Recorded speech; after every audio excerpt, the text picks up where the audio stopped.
Almost जो सियासी कैदीन थे या अभी तक भी जो है 1200 तक केसेस मैंने वो ट्रायल चलाया है। अल्हम्दुलिल्लाह किसी एक में भी उनको सज़ा नहीं हुई। अभी तक भी कुछ सियासी केसेस हैं जो मैं चला रहा हूँ, वो पूरी मैंने ह्यूमैनिटेरियन ग्राउंड पे ही चला रहा हूँ। कुछ लोग तो ऐसे हैं जो फीस भी अफोर्ड नहीं कर सकते। My name is Ghulam Asgar Mirba. I am advocate Hyderabad High Court Sindh. I am joined my practice in 2002 with senior advocate Mr. Nisar Ahmed Durrani. Mostly I practicing in criminal side and constitutional side. 2006 में जब सिंध में missing persons होना शुरू हुए थे, जो ज़्यादातर सियासी वर्कर्स थे और ह्यूमन राइट्स वर्कर्स थे, उस वक्त सिंध में और हैदराबाद, खासतौर पर हैदराबाद में कोई भी उनका केस लेने के लिए तैयार नहीं था।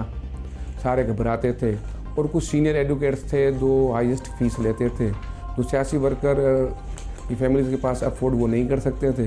इसीलिए मैंने एज अ ह्यूमैनिटेरियन ग्राउंड वो केसेस लिए मिसिंग पर्सन के, जिसमें ऑलमोस्ट मुजफ्फर भुट्टो की थी, आसिफ बालादी था, GM भगत था, चेतन वजीर था, अहमद तीमोनो था, मौला बख्श नुहानी था, और भी बहुत से लोग ऐसे हैं जिनके अभी तक केसेस चल रहे हैं। जैसे आजकल एजाज गाँव हैं, वो भी मिसिंग है, वो पिटीशंस चल रही है। और उन सियासी वर्कर्स पे बहुत से ATC के एक्सप्लोजिव मटेरियल के और दीगर केसेस लगा के हैदराबाद कोर्ट, मुजफ्फर नागराज का नौशर फरोज ATC में, मीरपुर खास ATC में जो उनके ट्रायल पे भेजे गए थे, वो ट्रायल भी ऑलमोस्ट 1200 से ज़्यादा मैंने चलाए हैं।